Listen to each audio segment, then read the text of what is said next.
Mae'r Gweminarau Datgloi Arweinyddiaeth yn gyfres o ddysgu proffesiynol ar-lein.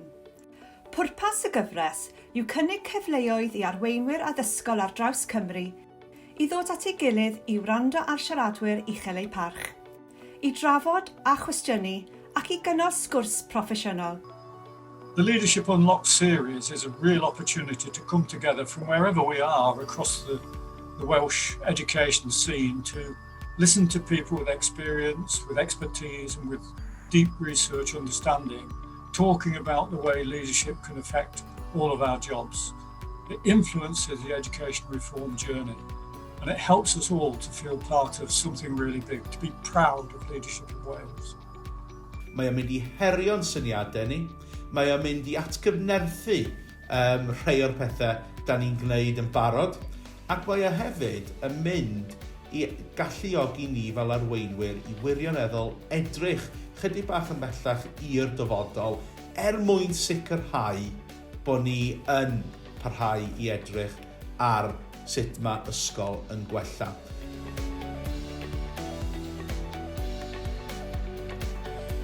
Fi wedi elwa o'r gyfres mewn nifer o ffurf. I ddechrau, rwy wedi cael profiad o wrando a dysgu oddi wrth arbenigwyr yn y maes, arweinwyr enwog megis Stephen Heppel, Laura McAllister a Mick Waters.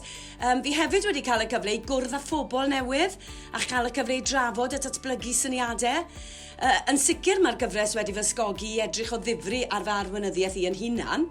A mae'r webinarau wedi ngorfodi i greu amser ar gyfer ymchwilio ac i greu amser ar gyfer cydweithio hefyd.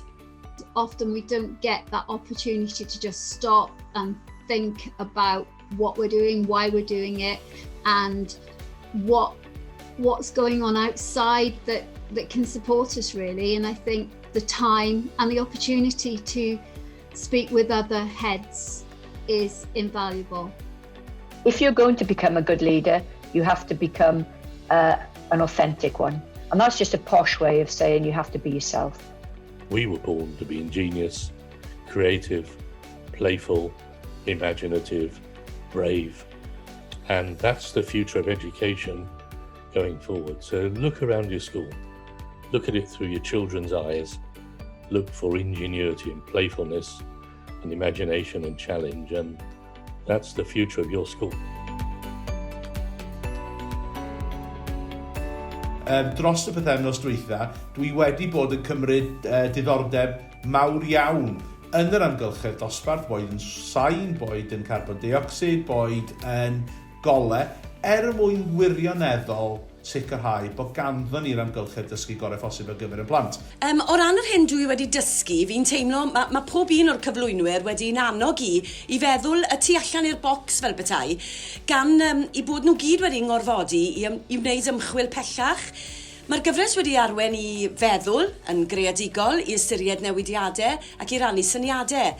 Fe roddodd yr ystafellod torri allan hefyd gyfle i ni ddysgu ymhellach, gan roi cyfle i ni fyfyrio, i drafod gyda chydweithwyr ac i'n rhoi ni tu allan un amgylchedd saff arferol fel petai.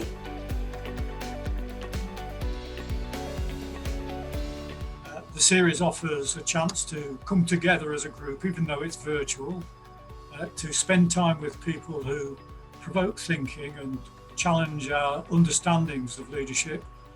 And most of all, to swap opinions with people in different parts of Wales about the reform journey that we're all on. Byddai yn edrych yn fwy beirniadol ar arweinyddiaeth yn y dyfodol, gan gymryd amser i arwen ac i ystyried newid ac i annog creadigrwydd. Yn sicr, mae'r holl gyfres wedi'n gwneud i feddwl.